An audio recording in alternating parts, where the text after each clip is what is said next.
जब बेटी माँ एक प्रेग्नेंट होती है,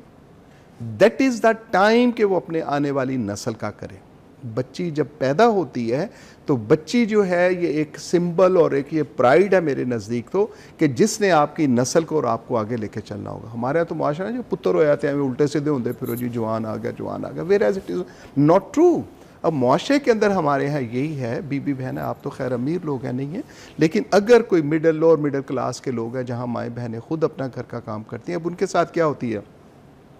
खाना पना वो 3-4 बोटियों वाला खाना अगर है और 1-2 आलू 1 बोटी वाले लोग हैं तो उनमें सबसे पहले जो अच्छा होगा सबसे हिस्सा दिया जाएगा शौहरे नामदार को, मिजाजी खुदा को। फिर कौन होगा, बेटा।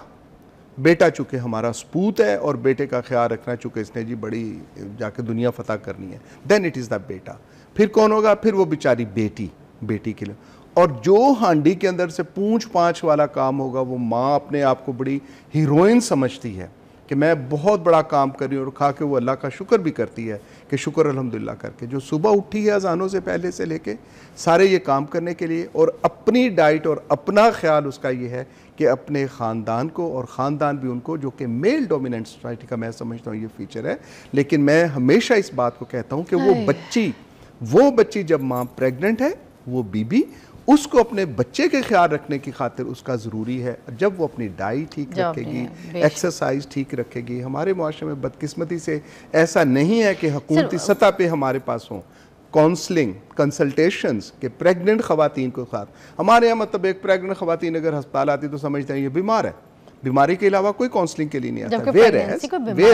मैं समझता हूँ अपनी नाकस राय के अंदर, और आई promote, I am not a political person in that sense के जो एक्टिव पॉलिटिक्स में हो, लेकिन मैं इस हद तक पॉलिटिकल ज़रूर हूँ कि यहाँ पे जो हमारा तीसरा निज़ाम होना चाहिए that is the local governments. अगर लोकल गवर्नमेंट्स होंगी, यूनियन काउंसिल्स होंगी, और वहाँ पे फिर ये सेंटर्स बनेंगे कि गली मोहल्ला यूनियन काउंसिल्स के अंदर कि हमारे खिदमत मरकज़ वहाँ पे मौजूद हों, वहाँ काउंसलिंग के लिए मौजूद हों, ख़वातीन की बेहतरी के लिए, ब्रेस्ट कैंसर कितना ज़्यादा आ रहा है उसके लिए वहाँ पे लोगों को अवेयरनेस वो दी जाए, बच्चों की देखभाल की खातिर। Only then it is possible कि हमारे मुल्क के अंदर, समाज के अंदर, और ये दुनिया ने फ़िज़ा देखो, नया पहिया ईजाद करना की बड़ी बात नहीं है, लेकिन बदकिस्मती से साइंसदान बैठते ऐसे हैं जो भी कोई हुकूमत में आता है कि नया पहिया ईजाद करने की वो बातें करेंगे। Whereas this has been done, दुनिया ने कर लिया। अब आप अगर कहें कि जी 5 साल 9 साल की बच्ची की शादी कर देनी चाहिए, निकाह कर देनी चाहिए, चूँकि ये सारा दुरुस्त है, तो ये दुनिया उससे साथ आ गया है कि ये ठीक नहीं है। मैं करता हूँ तो मैं करता रहूँ, किसी ने कोई मुझे मना थोड़ी करना है।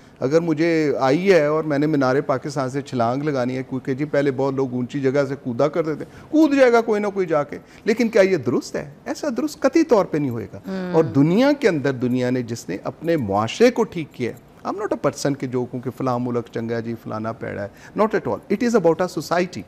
अबाउट अ पर्सन, कि वो शख्स जो है एक ख़ानदान के लिए, जो कि हर एक अपने ख़ानदान के लिए, उसके अंदर यही चीज़ें, और वो है सेहतमंदाना सोच और सेहतमंदाना आपका लाइफस्टाइल, जिसके अंदर ना फ्रैक्चर्स होंगे, ना आपकी हड्डियों की कमज़ोरी होगी, ना आपको सुबह को जिस्म टूटे फूटेगा, और ना ये एक प्रेशर अनसीन जो हमारे साथ आ रहे हैं माशरे के अंदर। और सबसे बढ़ के अंदर ये नफ्सियाती मसला ही है, नफ्सियाती मसला इज़ एट द टॉप। और बीबियों की खातिर मैं जो हूँ कि मतलब आई एम अ पर्सन जो कि, and I very proudly stay about it, कि मैं वुमेन राइट्स का एक एक्टिविस्ट समझता हूँ कि वो बेचारियाँ नफ्सियाती मरीज़ ऐसी हैं, वो किसी को अपना दुख कह भी नहीं सकती,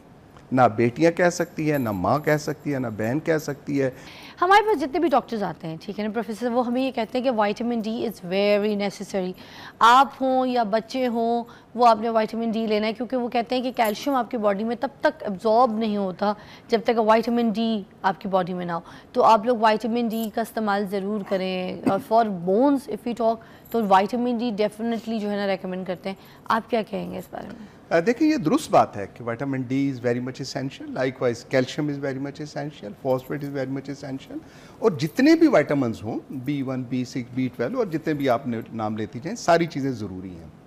अब करना कि हर बंदे को क्या विटामिन डी लेना चाहिए,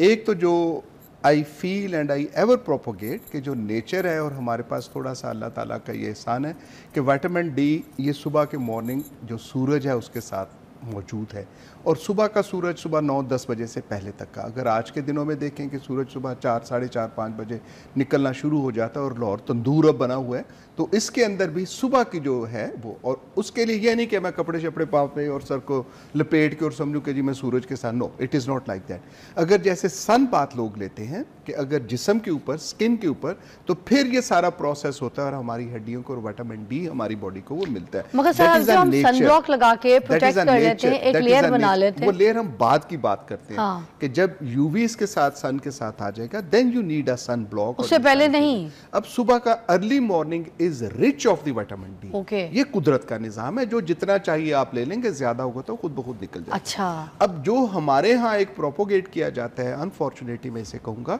कि जी हर बंदा ही विटामिन डी ले ले। हाँ। अगर ज्यादा विटामिन डी ले लोगे तो फिर क्या होगा, ये किसी ने सोचा है? अब हो सकता है वो 5% हो, 10% मरीज बनते हों, और ऐसे मरीज जिसका कि आपने मतलब वो बुरा मनाया कि मैंने अपनी उम्र क्यों बता दी, लेकिन उस उम्र के अंदर से मैंने यही देखा कि वो मरीज जिनको कि विटामिन डी की एक्सेस होगी तो उनके बॉडी पेन्स, उनके मसाइल, that was because of the hyper vitamin D. उसको निकालना जो वो ज्यादा एक मसला बन जाता है, मतलब उनको फ्लश आउट भी करना पड़ता है, फ्लश आउट यकीनी तौर पे करना, किसी की भी एक्सेस जब होगी तो उसके लिए जो एक एजिंग वाले लोग हैं या बच्चों के लिए या एजिंग वाले कि जिनको समझा जाए कि ये विटामिन डी की कमजोरी, और उसके लिए क्या टेस्ट, वो टेस्ट होते हैं हमारे कुछ, उसके अंदर विटामिन डी का टेस्ट करते हैं, कैल्शियम को करते हैं, इसी तरह से एक स्कैन होता है कि बॉडी के अंदर हिप और स्पाइन के ऊपर वो स्कैन ज़्यादा इंपॉर्टेंट होता है सिग्निफिकेंटली, उसको करके देखते हैं and then the doctor calculates कि आपको विटामिन डी की ज़रूरत है या नहीं है, और अगर ज़रूरत है तो कितनी ज़रूरत है। अभी जिसका मैं तस्करा कर रहा था कि जी तबीयत बड़ी ख़राब हुई, वो टीके शीके मिलते हैं खाने पीने के लिए, तो उसने कहा कि चलो इतना जो लेना है तो एक ही दफ़ा क्यों ना करो। उन्होंने सवेरे भी टीका पी लिया जो कि 15 दिन में एक दफ़ा पीना चाहिए, वो सुबह भी टीका पी लिया, शाम को भी टीका पी लिया, बीबी जी की अब तबीयत ख़राब हो गई। अब इस किस्म का जो है ना सेल्फ मेडिकेशन का, या इवन फॉर द डॉक्टर्स के हर बंदे आने वाले को तुम विटामिन डी लिखते जाओ, ये बात दुरुस्त है कि हर बंदे का जहाँ जहाँ हर दूसरा बंदा ही नफ्सियाती मरीज़ यहाँ पे हमें नज़र आता है, साइकोलॉजिकली सोशो इकोनॉमिकली उनके प्रेशर्स होंगे, but does not mean by कि हम हर दूसरे मरीज़ को उसके नफ्सियाती जो है दवाइयाँ लिखना शुरू कर छोड़ें। तो ये एक ट्रेंड मुआशरे के अंदर है। लाइक वाइज के विटामिन किसी डॉक्टर के पास जाओगे 4-5 से कम नुस्खा नहीं लिखा। तो you don't recommend everyone. I believe कि फर्स्ट ऑफ ऑल उनके लिए कि जिनको ज़रूरत है, ये एक अलग से बात है जी टेस्ट महंगा है या टेस्ट सस्ता है, ये अब हमारे गवर्नमेंट लेवल के ऊपर या हमारे सोशल मसाइल उसके साथ आते हैं। एक चीज़ अगर तजर्बे के साथ बंदा समझता है कि यस आई फील कि जितने उन्होंने एक्सरे करवाए, एक्सरे के अंदर नज़र आ गया आपकी बॉडी जो है वो उसको बता दिया कि विटामिन डी इनको चाहिए, फिर एनफ दे सकते हैं, मुझे इसके साथ कतई तौर पर कोई दूसरी राय नहीं। लेकिन मैं उनमें से हूँ जो कि अपने तजर्बे या अपनी फरासत या जहन के ऊपर बिलीव नहीं करता, उसके साथ साथ एक सपोर्टिव एविडेंस जब तक ना हो मैं समझता हूँ कि मेडिकेशन वो नहीं देनी चाहिए। लेकिन हैविंग सेड, इसके अंदर आपको अपनी डाइट, और diet does not mean by कि आप गोश्त खाते हो कि गोश्त है हड्डियों के बगैर वाला खाओगे तो उसमें ज्यादा होगा, नलियां खाएं, जो भी गोश्त आप नलियां भी खाएं बाकी, लेकिन उसको हजम करना फिजा दैट इज इंपॉर्टेंट। आपकी फिजिकल के सुबह को उठे जाके दिन के अंदर आपको 2-3-4 किलोमीटर जो है वो, अब खवातीन में जो एक सबसे बड़ा होता है जी कि डॉक्टर साहब मैं तो सारा दिन काम करती हूँ, मैं तो इधर भी करें, it does not mean by वो काम करना उनकी वो फिजिकल एक्सरसाइज ये हुआ है, जोड़ तो उस हरकत के साथ नहीं आते, ये कंधों का मसला शुरू है,